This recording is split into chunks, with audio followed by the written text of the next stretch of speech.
stand by myself. Hold on one second. Okay. That's up. Go.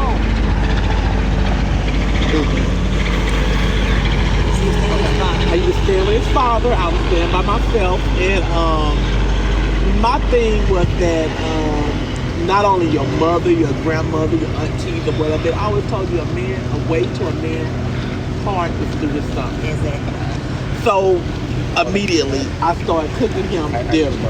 Wow. And he stayed with his father, so therefore I cooked the father dinner too. You know, and I would take it there and I would do that. And then he came to me and he was like, hey, he's like, let me cook for you. So I'm like, okay. Wow.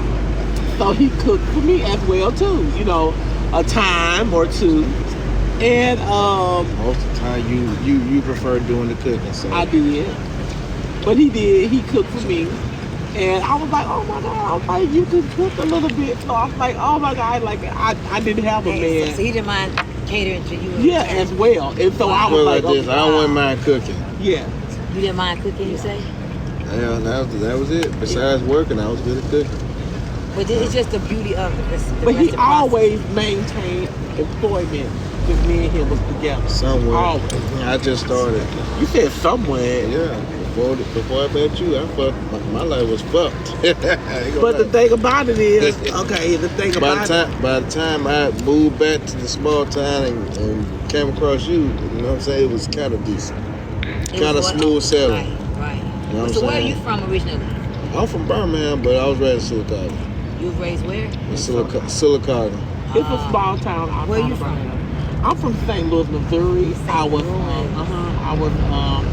raised in Silicaca, and I moved to Cleveland, Ohio. I stayed there for 15 years. Because he did that, so give it a second. If you can't be talking on the phone while I'm leaving you that one, and so, you know, and I moved back to Alabama, and I met Charles, and we've been together for like 6 years. We've been having a good time. 2018, I guess. 2018. About 6-7 years. March of 6 years. And we got married January the 12th. this year. Wow. What you think the key to a successful relationship? The top 3 things. I wouldn't say too much of food. No. Yeah, that's part of it. We have a food. Learn how to cater and learn how to be quiet when you need to. Dang. And here's the best thing about it: if you got a guy who's working harder than you, sometimes you got to take advantage of it. You got to learn how to know your place. That's the best thing. It's not a bad thing. Got a guy who's what? When you dealing with a guy who got to work harder than you got to know how to know your place. It may sound harsh, but you got to think about it from his perspective. You gotta think about it like this here. A man who works harder than you gotta take more bull crap than you. He gotta put up with more than you. He gotta go through far hardship than you. Mind you, a man like me, I'm a steel mill worker. I can die or get fucked up any day from what I do. Last thing I need is someone that, you know what I'm saying? Last thing I need is a modernized woman. Just give me problems. Yeah. You know what I'm saying? That's the least. Right. Arguing, so I don't give Charles problems. Don't give me if my life is if I'm working a job that put my life on the line, I don't need no bull crap. Yeah. That's how it is. Right. Find your man like that, and you'll be successful. Okay. It may sound harsh, but it's the truth. It's reality. People don't want that. They're not ready to. They ain't ready for that. That's but true. It is what it is. That's true. You know what I'm saying? Like I said, I could die in a day, or my legs. Mind you, I damn near fucked up both my ACLs for my job. Right. Last thing I need is bull crap. Get what I mean? Women be nagging. Women add value to a man's life and you'll be all right. Add value to a man's life. When, like I said, deal with a man that works harder than you, you'll be all right. Know your place and you'll be all right. I love my husband. Yes. If he, like I said, if you know he can die any day or fuck his life up any day, know your place. That's it. It's simple. That's it, baby. It's simple. That's good. I love that because it's the truth. And Cook, clean, and live by any means. That's all. Cook, clean, and live by any means.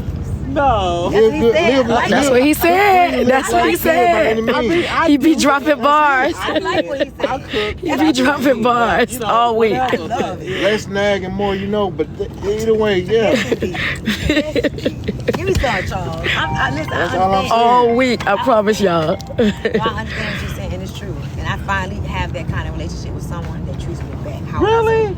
But I needed to understand the treating the man how he deserved to be treated. I'm telling you that, but you know what? I go above and beyond. You know what I'm saying? And the reason why I go above and beyond is because this man right here, he does everything I ask or everything I want. You know what I'm saying? Right. And if you would just do what you're supposed to do and just to please your man, people don't realize that. If you please your man and you make your man satisfied, and then what you do, your man ain't gonna go do them foolish ways that you think that you got going on. You know what I'm saying? It depends on who you deal with, because every man ain't perfect. Well, I understand that, but what I'm saying, if they want what I got or they want what we got, then they just have to Know their place, Step to basically. that feminine power. Exactly. Know their place. They don't some realize. of the things you got to suck up some of the things that you got to do. They don't realize how powerful feminine energy is. That's why. But when they learn to get in their feminine energy, they'll learn. But until then, they're not gonna know. You gotta teach them. Because he don't tell me what to do. You know what I'm saying? But I do what I want to do because this is my husband and I love my husband. You know what I'm saying? So that's what I do, what I want to do. He don't tell me what to do and he don't force me to do what I got to do. He don't do that. And I don't do that for him. A lot of people, that's what I'm saying. A lot of people, they look at me like, oh, you run Charles and Charles. You know, no, I do not. Charles have his own. Do you answer people back when you have critics online? Do you answer them back? I was. At one point, you did. I was. But see, my thing about that situation is that at the end of the day, whatever I say or whatever I answer back to them, it's not going to mean anything. So I just leave it alone. Yeah, I would say, why you waste your time with that? So I'm not. Don't read comments. I'm not. I read them, like but I don't respond to them. I just laugh at them. Unless you enjoy it. Yeah. Read it for entertainment purposes only. You read comments and you let it get into your subconscious mind, you'll start. It's going. You gotta think about it. Like I get shitted on a whole lot, and guess what? I still don't let it get past me, because at the end of the day, I'm a little bit more successful than everybody. I'm a little bit more successful. What we got going on, they want it. I'm a little bit more successful than most guys out here that talk shit about it. Most of them ain't got a pot to piss in, you know what I'm saying? And the winner throw it out of it. Most of them ain't got a shit. They ain't got a sandbox of shit in. So what makes y'all excited about life? Come on, man. What is it? What's exciting to y'all? Waking up. You know, regardless if we waking up every day with fame or whatever the fact may be, just waking up every day. Because, you know, a lot of people, especially my age, I ain't old or nothing like that, but especially my age, people didn't wake up, you know, the next morning. And I'm just blessed to wake up every day, you know, regardless of what I got going on or what I'm doing or how people judge me or whatever that may be. I'm just happy to just wake up every day. Most guys I know, they ain't working, you know what I'm saying? They disappearing like it ain't nothing, you know what I'm saying? I'm out there for them. I want to live my life like anybody else. I'm trying to live long enough. I'm trying to live like my granddad. He'll live long enough to be 91. I'm trying to see that. Most of these guys can't get that luxury. Like, most of them too young and dumb to realize that. But me, I'm one of those guys that's wise enough to be like, you know what? I'm not finna be with this dumb shit, so and the reason why I got Charles 35 years old, and I'm almost 50. So I'm gonna need somebody to help me out pretty soon along the way. But anyway, most guys our age, we're not living. Do you think y'all focus more on the negative things in life or the positive? Really, no. I'm more on positive. I'm trying not to, you know what I'm saying, keep my mind on the negative, because it's bad enough I lost a cousin. And I'm not trying to keep my mind negative. You know what I'm saying? I gotta relive a nightmare every other month or every